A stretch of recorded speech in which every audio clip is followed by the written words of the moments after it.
This is Tiraspol, Transnistria right now. In the last 72 hours, Ukraine and Moldova sealed every single border crossing with military precision. And it may be the final irreversible collapse of Putin's entire European influence operation. Because if those 1,500 Russian soldiers trapped inside can't be resupplied with fuel, ammunition, or food, then Russia's entire 30-year frozen conflict strategy across Eastern Europe dies in silence. But what happened next is the part nobody is talking about, the part that changes everything. Hey everyone, welcome back. I'm Daniel Reeves, and this is where we break down geopolitical warfare, military strategy, and the hidden mechanics of power into insights you can actually use and understand. If you want these kinds of deep dive updates on what's really happening behind the headlines, hit that subscribe button right now, because what I'm about to show you isn't being covered anywhere else with this level of detail.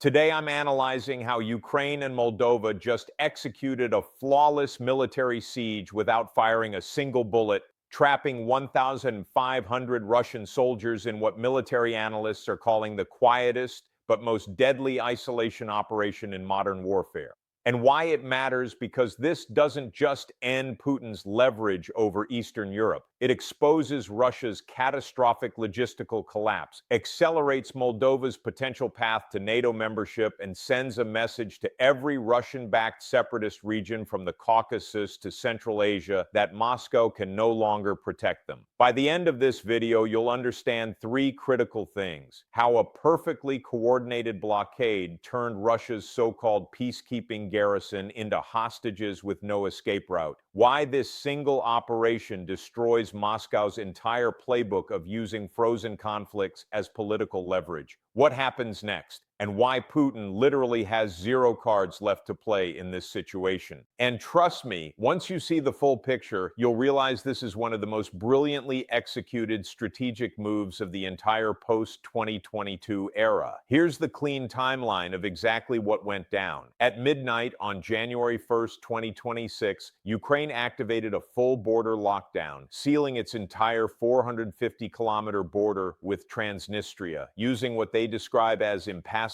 physical barriers, thermal imaging cameras, drone surveillance, and mobilized border troops with orders to allow nothing through without Kyiv's explicit approval. Minutes later, Moldova simultaneously locked down all western crossing points on the Dnistru River, placing every single entry and exit under strict state control with customs checkpoints that require Ukrainian and Moldovan joint authorization. And by January 12th, just 11 days later, Moldova's President Maya Sandu dropped a geopolitical nuclear bomb by publicly announcing she would vote yes to reunification with Romania in any future referendum, a move that would automatically make Transnistria's Russian garrison illegal occupiers on NATO territory. Now, the public story being pushed by mainstream outlets is this is just routine border security enhancement, maybe some customs procedure changes, nothing too dramatic. But the real story, the one you need to understand, is this is a textbook, full-spectrum siege operation designed specifically to suffocate Russia's last military presence in the heart of Europe through complete logistical strangulation. And once you see the mechanism behind this, you'll realize this wasn't random. This wasn't reactive. This was planned, coordinated, and executed with surgical precision. To understand why this matters so much, you have to look at Transnistria not as just some random piece of land, but as a critical system in Russia's imperial strategy. This narrow strip of territory wedged between Moldova and Ukraine is home to 2,500 Russian troops officially disguised as peacekeepers, massive Soviet-era weapons depots containing enough ammunition to supply a small war, and a giant power plant that generates electricity for much of Moldova. It feeds Russia's political leverage over Moldova by keeping the country destabilized and unable to join NATO or the EU. It provides smuggling routes for everything from weapons to contraband flowing into Europe. And it serves as a strategic dagger pointed directly at Ukraine's southern flank near Odessa. So when Ukraine and Moldova simultaneously hit this target with a coordinated isolation operation, they're not just trying to cause some temporary inconvenience or diplomatic pressure.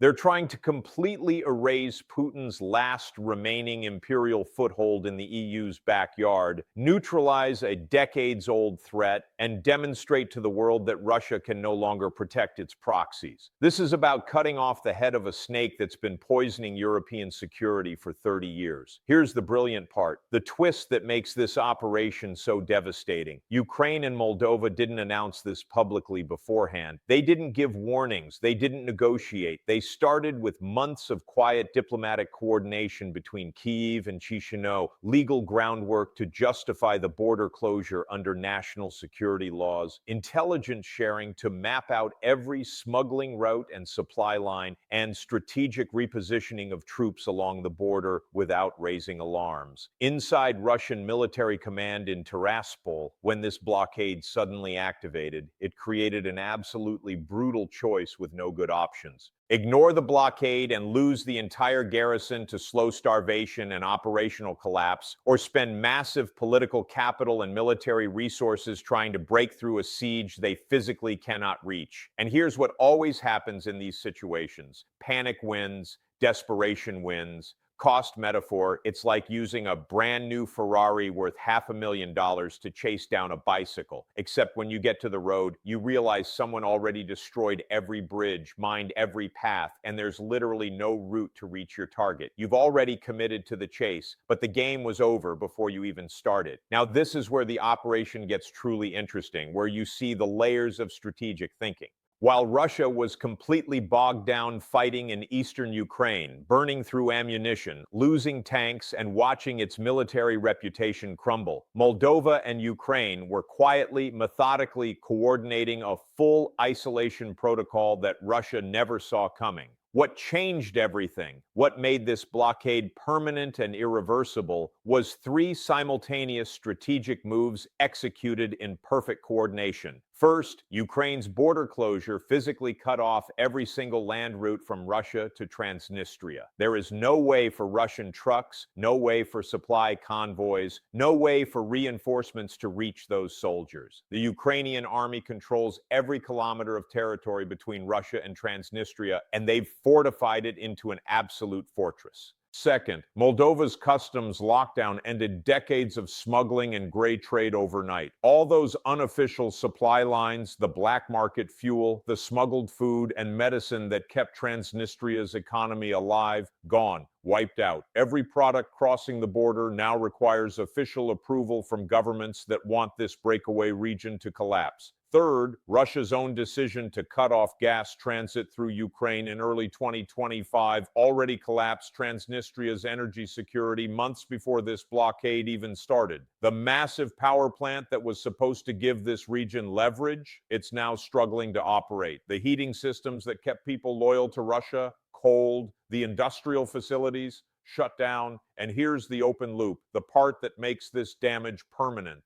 Russia cannot resupply by air because Moldova and Ukraine's airspace is completely closed to Russian aircraft, and any violation would make those planes legitimate targets for air defense systems that are already locked and loaded. Russia cannot resupply by land because the Ukrainian army has turned every road into a kill zone. Russia cannot resupply by sea because the Russian Black Sea Fleet has been confined to port, humiliated, and stripped of operational capacity. There is literally no physical way for Moscow to reach those soldiers. And that's when a military presence stops being an asset and becomes a liability. Most people, when they think about war, they think about destroying tanks rolling across fields, fighter jets dropping bombs, soldiers shooting at each other in trenches. But modern warfare, real 21st century strategic warfare, is about destroying the brain of your enemy's operation, not just the body. Logistics. Because without resupply lines, without fuel convoys, without ammunition trucks, even the most advanced military becomes a paperweight. Those Russian tanks in Transnistria, useless without diesel, those weapons depots, meaningless if you can't distribute the ammunition. Energy infrastructure, because in a region where winter temperatures drop below freezing, controlling heat means controlling survival. No gas means no heating, which means no functioning economy, which means means no public support for the occupation. Communications networks, because isolation doesn't just mean physical blockade, it means cutting off command and control. When Moscow can't reliably communicate with its garrison, when orders take days to reach commanders, the entire operation falls apart.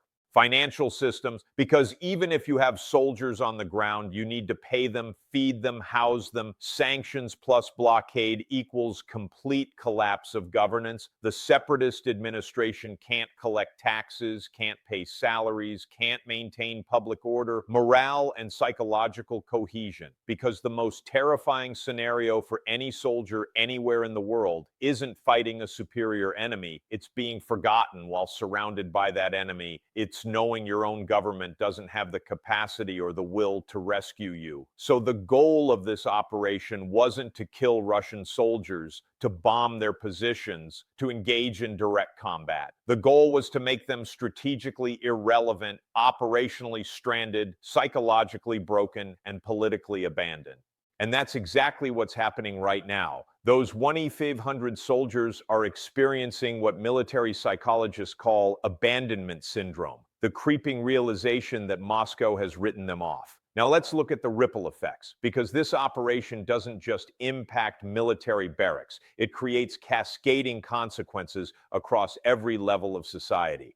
Economic devastation. Transnistria's entire economy was built on smuggling, Russian subsidies, and the artificial stability provided by Moscow's backing. That economy died overnight. Oligarchs who made fortunes off gray trade are frantically looking for escape routes. The local currency is becoming worthless. Supermarket shelves are emptying. The black market that used to supply everything is drying up because there's nothing to smuggle anymore. Military paralysis. Those 1,500 Russian troops cannot be reinforced. They cannot be resupplied. They cannot be extracted. Russia cannot send reinforcements by air because Ukrainian and Moldovan air defense would shoot them down within minutes. Russia cannot send supply convoys by land because Ukraine controls every single road and has fortified positions at every crossing point. Russia cannot mount a naval operation because the Black Sea Fleet is trapped in port, humiliated by Ukrainian naval drones, and completely incapable of projecting power. Political earthquake. This is where it gets truly devastating for Putin.